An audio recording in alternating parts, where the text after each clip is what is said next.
Trending now, and Olamide is standing by to bring us up to speed. Good morning, Olamide. Good morning, team. How are you doing today? Good morning. Very well. You. We're ready. We're ready. I'm sure a lot of stories are popping up on social media. I've got some juicy gossip for you guys as usual. I'm going to take it away. Squeeze it Good morning, Nigeria. I like to say that TVC has a finger on the pulse and our eyes on the streets. And if it's a trending story, we're going to bring it on here and dissect it as best and as interestingly as we can. In our first story, the Joint Admissions and Matriculation Board, JAMB, has released the 2025 UTME results, and the numbers are causing serious concern. Now, out of nearly 2 million candidates who sat for this exam, over 1.5 million scored below 200. That's more than 76% of all test takers. On the flip side, only 4,700 students scored above 320, while around 7,600 landed between 300 and 319. Now, JAMB hasn't given clear reasons for the low performance, but they said that they conducted the exams as rigorously and as fair as possible. The board also revealed that 40,200 underage students were allowed to sit for this exam due to their exceptional abilities, but only 467 of them, just over 1%, actually met the benchmark. These results have, of course, sparked fresh debate about the state of Nigeria's education system, and many people are asking, are students truly prepared for higher education, or is the system letting them down? Now, I gotta say, I scored very high when I took my JAMB, but this is very interesting. We have to ask ourselves, is it that the priorities of Nigerian students are changing? Are they going into more different and more diverse career trajectories, and thus they don't prioritize formal education as they once did? Or on the other hand, are Nigerian youth so focused on surviving and entering the workforce and providing for themselves on a day-to-day that formal education just doesn't take priority like it used to? This is actually very, very concerning. I'm going to take 4 tweets on this because you guys had a lot to say. Abubakar Lukman says, every year the scores drop and nothing changes. Teachers are underpaid, schools are underfunded, students are unmotivated due to lack of employment. What do we really expect? We'll take another tweet. Society says, Oma wahala o, it's later that you guys will realize. These children are dancing on TikTok, doing challenges instead of facing their books. Parents have gotten lazy. Abidemi says, how will a child that woke up at 4:30 a.m. to travel for miles to get to a center for 6 a.m. not be distraught enough to fail an exam that is a combination of 4 subjects in one day? And finally, Emelobe says, when these students look at their parents, will they admire going to school, graduating and getting a job? Let's be truthful. There is nothing encouraging about going to school anymore in Nigeria. Nothing. I read a New York Times article that said that the things that are going to be viable and tangible career paths in 50 years, we can't even conceive them right now. So who knows where the younger generation is headed. I love how I said that like I'm not part of them. In our next story, the sister of Tamilore Odunsi, a 23-year-old British-Nigerian nursing student who was tragically stabbed to death in Texas, has shared the emotional moment that she accepted her sister's nursing pin at her graduation on her behalf.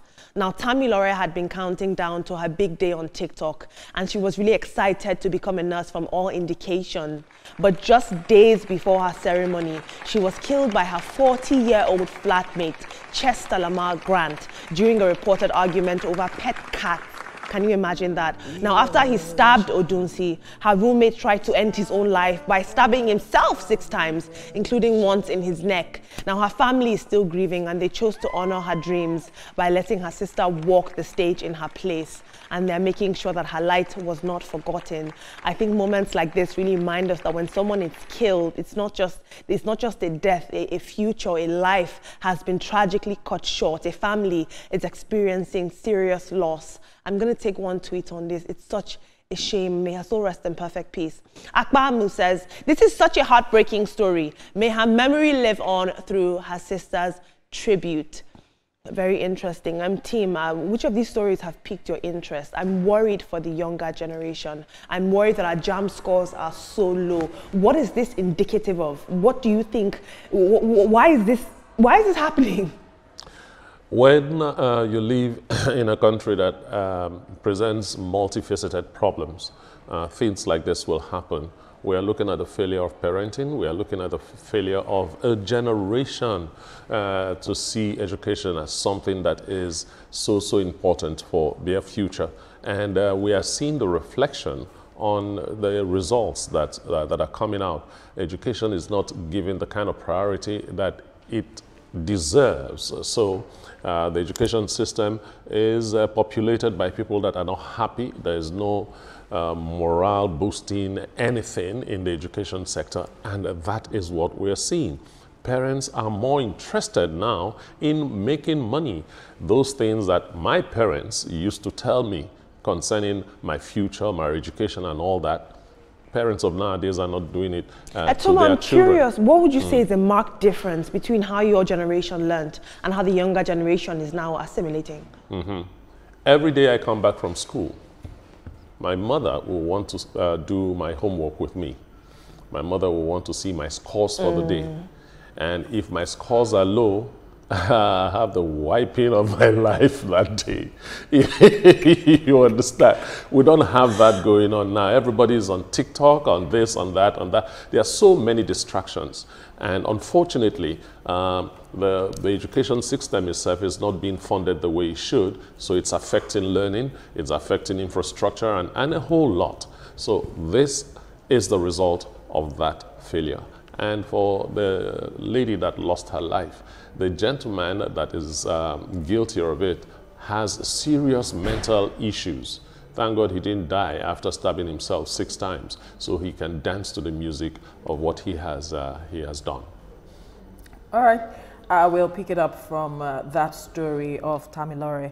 I hope that her soul finds rest, and that her dream now lives through her sister. I love the way the sister walked gately to go collect that plaque on behalf of her late sister. It was so beautiful to see. Unfortunately, her elder sister's life was cut short, and I hope that her memory will be remembered for quite some time. And I hope that the guy who killed her will face the full wrath of the law. Talking about education, obviously there is a shift. And it's high time we wake up and smell the coffee, because a lot of persons are still not facing this reality of what the times we are in is about. When it comes to education right now, a lot of people no longer want to pay attention to education. All they want is how to make money, and make money quickly. That's why they are falling into scams, and we're seeing a lot of people dancing naked on social media, all because they feel it will give them the views and they'll get the numbers. And how have we as a country really upheld the structures of education? We see some part, we have a huge number of out-of-school children. Those who even want to go to school cannot stay in school because of insecurity issues. It's quite a complex case. And then those who are, you hear some lecturers saying that students no longer want to pay attention. They just want to get the certificate and move on. How we need to revitalize our education will be a long walk to freedom. And Olamide, I'm really happy you spoke about this jam story, because I saw it and I was so disappointed. I'm like, what is happening? And as the Gen Zs that we are, we see it on TikTok. These people are actually on TikTok dancing. And it's so sad that we're now in an era where everybody believes that I can get up and be an influencer. I don't need to go to school to be an influencer. So they don't really take education seriously. We know that there are so many factors, but let's speak about the factors of, even I say a lot of women have given birth, but they are not mothers, because to be a mother, it takes something totally different. Some of these parents do not even ensure their children are learning. Once there's this particular person on TikTok, you know, he makes money from TikTok. Trust me, I'm telling you, I don't even think the parents are talking about schooling anymore, but they forget that education is so pivotal. Like, we cannot overemphasize the power of education. So I think that we really need to do a lot about this, our youth we see on TikTok. I open TikTok every day. Even if you see the captions that these little children put up, I'm like, even me that's a small girl, I cannot put that caption. It's just really sad, and we need to understand that education is key, and we really need to prioritize it. And also, for Tamilore, the girl that passed away, I say it all the time. When I wake up every morning, Olamide, what I tell God is, when it's just about time to my glory, let sickness or death not take me away. Amen. Because this particular girl's story is so sad. Like, I have cried several times about her story, and I don't even want to speak about it anymore. I just hope that her soul will rest in peace. Yeah, it is heart-wrenching. When I saw the story over the weekend, you know, I went to her TikTok and I saw that, you know, she was full of life. She was always posting a journey, you know, at school, different from what, you know, the younger generations are doing now, just having to post, you know, innuendos, nudities and all of that. She was constantly updating us about, you know, a nursing program and all of that, and then her life was cut short. My condolences to her family, and we hope that this, you know, the person who killed her, you know, faced the music. Talk about JAMB. So many people, all of us, you know, we feel this generation of, you know, this up-and-coming generation, parenting, father and mother, they've all gone out to, you know, fend for what they will eat or anything. Some even have more problems. By the time they come back, you have children who are in school from morning till later in the evening. Yeah. And then they don't even have time to even play with their father, to even see their mother. They just go to bed, and then the following day, they repeat the same thing. Now, schools are also failing in terms of what kind of syllabus are they using? What is the curriculum? We even have the younger ones who are allowed, about 1% of them, 40,000 of them who are allowed to, you know, sit this exam. They are not even exceptionally promising. They call them exceptional children, but they're not exceptionally promising. And it begs the question, is JAMB asking the question, or the question that I wrote, is JAMB testing what was taught or what should have been taught? Very interesting. Thank you, team. But perhaps it's time for us to find a compromise and reconceptualize what we view as education for this younger generation.